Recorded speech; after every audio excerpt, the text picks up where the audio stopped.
everybody, and welcome to Plaid Stallion's Toy Ventures. My name is Brian, and this past weekend I had a very fun toy adventure.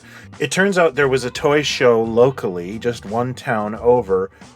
Due to our proximity to Toronto, we don't get a lot of collectible shows in this area, and this is definitely the only one that would feature vintage toys. And as luck may have it, my son was down for a visit from university, so this made for a perfect storm of getting together, hanging out, and looking at some old toys. I should not have been attending this show, because I've recently picked up a lifelong grail and I'm paying it off. But however, if you remember my last experience at the Ajax Toy show, and it's okay if you don't, I managed to pick up this amazing sealed Fisher-Price Adventure People Sea Explorer set.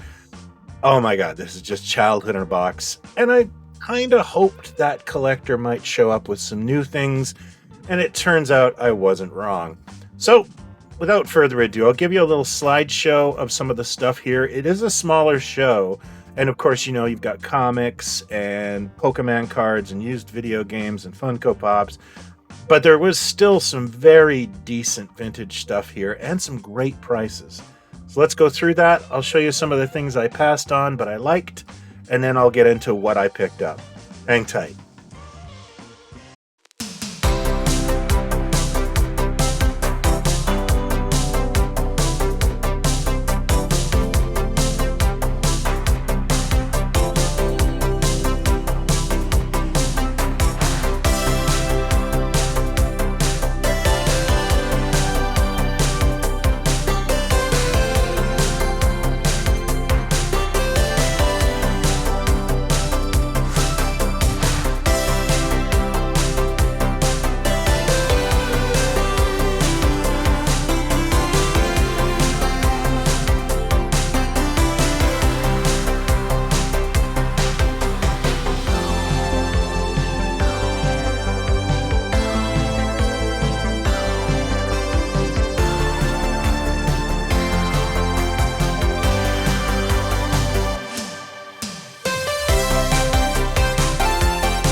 Issue 13 of our magazine, Toy Ventures, is shipping this week, and it features articles on Aquaman toys, Mego's long-lost plans for 1983, and much, much more. You can find the info at the Plaid Stallion shop, and the link is below. Thank you for considering.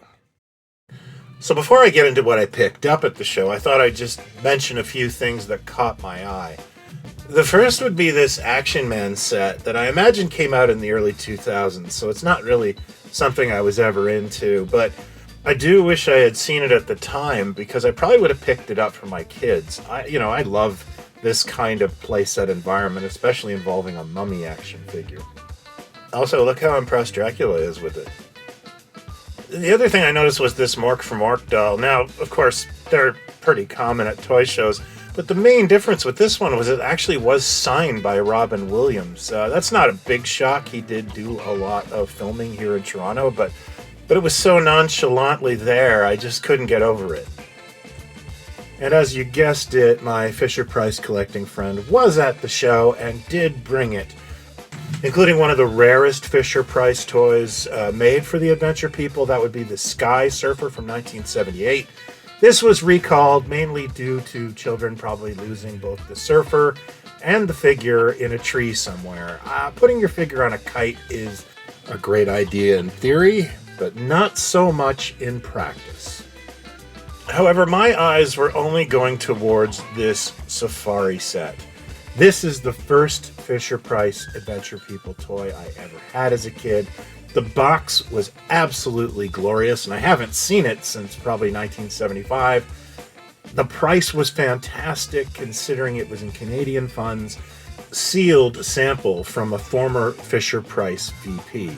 This was gorgeous, but I just simply didn't have that kind of money right now. However, as I was about to depart, he did mention having one more Fisher-Price Adventure People item I should look at. And it turned out to be the last Fisher-Price Adventure People toy I ever got as a kid.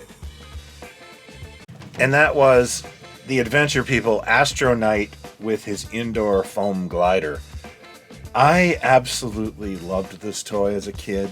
It kind of sparked my imagination. I made this whole kind of thing about the Astronauts being like the Green Lantern Corps, and they would go up against the Pharoids from the Micronauts. I had a whole universe going on with this guy. And he came at a time where I was sort of falling out of favor with the Adventure Team. I was getting more into Star Wars and that sort of stuff. He ended up being the last set I ever get, and I've been looking for one for ages. Unfortunately, this glider did not survive Playwear. The closest I've ever come to getting a loose set would be the Astronaut figure himself and the red plastic tail fin. The glider's always gone. The minute he showed me that, I said, I'll think about it. And in the next aisle, I ran into my son and was able to borrow $50 because I came unprepared for this show. And I went home with it. I had to. And I'll be honest with you, the best scores I've ever had are at toy shows where I have limited funds. And this was definitely one of those things. I could have spent a lot more money.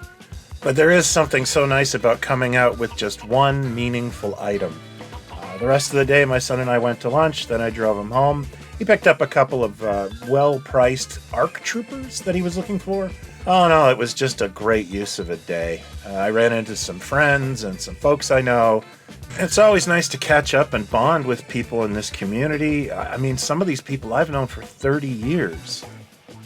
So that is my look at the Ajax Toy Show. What did you think? What would you pick up? Let me know in the comments below.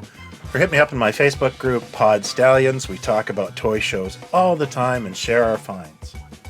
Thank you for watching all the way to the end especially. If you're new to this, please consider hitting like and subscribe. This is what we do every week.